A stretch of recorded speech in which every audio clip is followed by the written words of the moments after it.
Welcome back to channel. तो जैसे कि मैं जो प्लेलिस्ट बनाए जा रहा हूँ, तो आज हम लोग डिस्कस करेंगे chapter number 3, linear equation in two variables. तो तुम्हारे बचपन के अंदर तुम लोगों ने ये वाली इक्वेशन बहुत सॉल्व की होगी, 2x + 3 = 5। इसको बोलते हैं linear equation in one variable, क्योंकि यहाँ पे सिर्फ एक ही वेरिएबल दिया हुआ है x। तुम लोगों ने x² का भी है जो अगले चैप्टर में करेंगे। तुम फिलहाल के लिए तुम्हें इसको सॉल्व करना है कि अगर इसमें दो वेरिएबल दिए हुए हैं तब क्या करेंगे। तो इसलिए चैप्टर का नाम है linear equation in two variable. ठीक है, चलो शुरू करते हैं। सबसे पहले तो होते क्या लीनियर इक्वेशन टू वेरिएबल।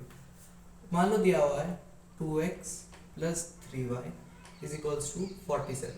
तुम्हें इसमें x और y की वैल्यू निकालनी है।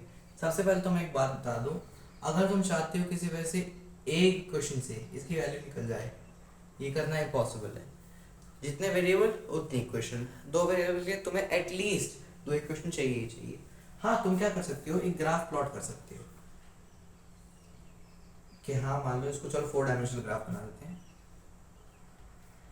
कि अगर x की वैल्यू जो है ये है तो y की वैल्यू ये हो जाएगी, या फिर मान लो ये ग्राफ है तो x की वैल्यू जब 0 है तो y की वैल्यू ये होगी। ऐसे करके तुम ग्राफ प्लॉट कर सकते हो कि हाँ इस इक्वेशन का ये ग्राफ है। लेकिन जब तक तुम्हें दो इक्वेशन नहीं मिलेंगी जो आपस में एग्री कर रही हो, तब तक तुम एक सॉल्यूशन नहीं ढूंढ सकते इसका। अब मान लो तुम्हें इसका सॉल्यूशन मिल गया, तब उसको कैसे निकालना है। उसको निकालने के दो तरीके होते हैं। क्या तरीके होते हैं भैया? पहला होता है एलिमिनेशन। एलिमिनेशन के अंदर क्या करते हैं, मान लो पहले तो तुम्हारी दो इक्वेशन है, पहले तुम किसी भी एक टर्म को सिमिलर कर लो। तो अगर एक में 6x है, एक में 3x है, तो 3x को 2 से मल्टीप्लाई कर लो और पूरी इक्वेशन को।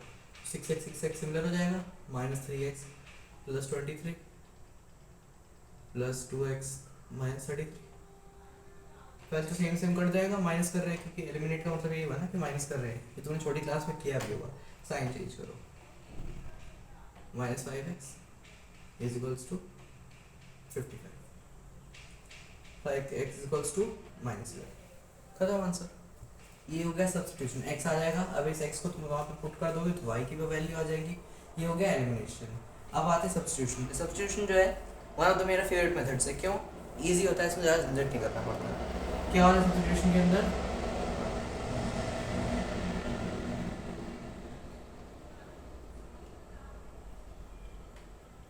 मान लो तुम्हें ये दो इक्वेशन दिए हैं, तुम्हें इसमें सॉल्व करना है, x y की वैल्यू चाहिए।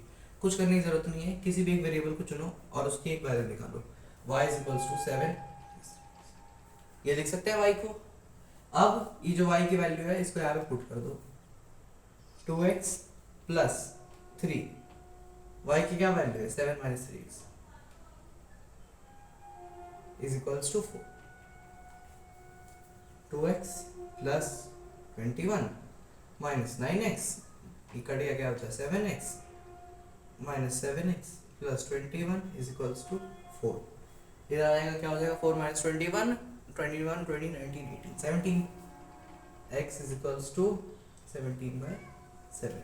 ठीक है, x की वैल्यू आ गई। अब क्या करो, इस x की वैल्यू को तुम किसी भी इक्वेशन में पुट कर दो। जैसे मान लो तुमने x की वैल्यू को इस इक्वेशन में पुट कर दिया, तो 2 × 17/7 + 3y = 74 आ जाएगी y की वैल्यू।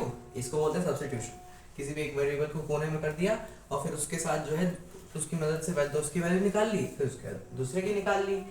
इससे सब्स्टिट्यूशन का निकल जाता है। अब इसमें क्वेश्चंस किस टाइप के आते हैं, अब मैं तुमको एक बार वो बताता हूँ। मान के चलो सबसे पहले तो इसके अंदर कोई क्वेश्चन आएगा एज रिलेटेड। ये तुम लोग बोलोगे कि भैया कौन सा क्वेश्चन आता है, ये बहुत दिमाग खराब करता है, पर हाँ ये क्वेश्चन आता है, आएगा। फिर एक क्वेश्चन आता है कॉस्ट वाला कि अगर उसने दो पेन 3 पेंसिल इतने में खरीदे, 3 पेन 4 पेंसिल इतने में खरीदे, तो कैसे होगा। तो let the number of one pen be, cost of one pen be x, cost of one pen be y। 2 pen 3 pencil खरीदे 40 रुपए के, 3 पेंसिल 4 पेन खरीदे 50 रुपए।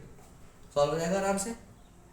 एज वाले के अंदर फातिमा की एज 7 थी जब उसके पापा की एज उससे 3 गुना बड़ी थी। अब 7 साल बाद उसके पापा की एज इतनी है, तो बताओ उसकी एज कितनी है। ये वाला जो क्वेश्चन होता है ये भी इसी तरीके से सॉल्व होता है। क्वाड्रेटिक क्वेश्चन का यही होता है। ठीक है, अब ये जो दूसरे क्वेश्चन आ गए ये दो टाइप के। तीसरे किस टाइप के क्वेश्चन आते हैं? तीसरे आते हैं टाइप ऑफ क्वेश्चन की उसके अंदर जो है कंसिस्टेंसी है कि नहीं, कंसिस्टेंसी सॉल्व हो रही है कि नहीं।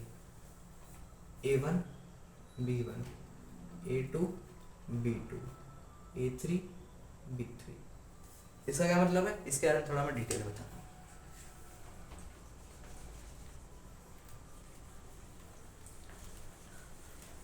सपोज करो तुम्हारे पास दो इक्वेशन है,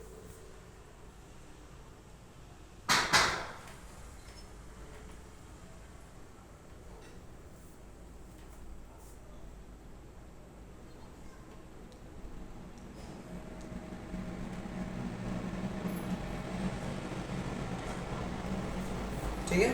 अब इसके अंदर क्या होता है कि अगर मान के चलो a1 by a2 does not equals to b1 by b2 हो जाता है, तो ये फिर इनकंसिस्टेंट आती है।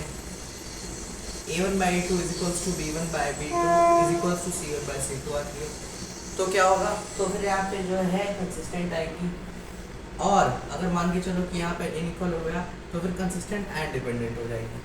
अगर तुम, बाकी मैं बहुत शॉर्ट में लेना उसको, अगर तुम बोलोगे तो इसको मैं डिटेल में समझा दूँगा, मुझे कोई दिक्कत नहीं है, तुम लोगों का रिजल्ट अच्छा आना चाहिए। तो यही चल रहा है कि इसके अंदर जो है जो a1 b2 की वैल्यू है उन्हीं सबको मैनिपुलेट करके तुम लोग दिखाओगे कि हाँ a1 a2 है b1 b2 है। अब इसी के अंदर जो है 3-4 प्रॉपर्टीज़ की लिस्ट होती है कि इसका जो मान लो कि दो इक्वेशन दे दी तुमको, इक्वेशन नंबर 1 इक्वेशन नंबर 2, तुमसे पूछा है कि इसका ग्राफ कैसा बनेगा, इसका ग्राफ पॉसिबल भी है, इसके इक्वेशन पॉसिबल भी है या फिर नहीं, तो वो तुमको इसी से पता चलती है, ठीक है। चलो अब यहाँ तक ये हो गया। अब आगे क्या क्या आता है, मान के चलो कि ग्राफिकल मेथड से तुम इसको सॉल्व करो।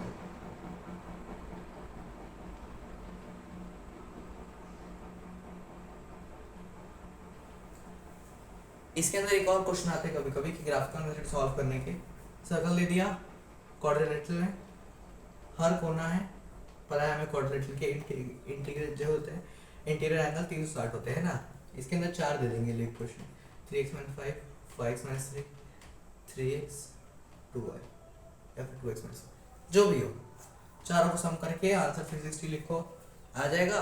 या फिर तुम ये ट्राई कर सकते हो कि इनका जो है अपोजिट को 180 डिग्री सेट कर दो, तो हो जाएगा उससे, है कि नहीं, 3x - y plus 2y - 3 equals to 180 degree. वैसे सेट कर दोगे तो हो जाएगा। बेसिकली कुछ भी करके तुमको जो है इसका सॉल्यूशन निकालना होता है। इसके अंदर चैप्टर के अंदर कुछ नहीं दिया हुआ है, इन्हीं दो वेरिएबल्स को तुम ढंग से मैनिपुलेट करोगे तो तुम्हारा आंसर निकलता जाएगा, ठीक है। फिर ये वाला चैप्टर जो है एक चीज और देता है कि घुमा फिरा कभी कभी क्वेश्चन दे देगा, क्या,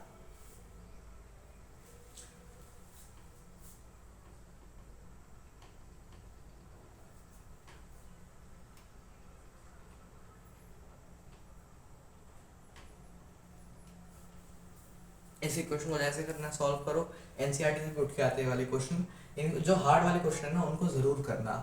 एक वेरिएबल को कॉर्नर करो, उसको इधर लाओ, इज इक्वल्स टू लिखो और बचे को सारा मैनिपुलेट करो, ठीक है।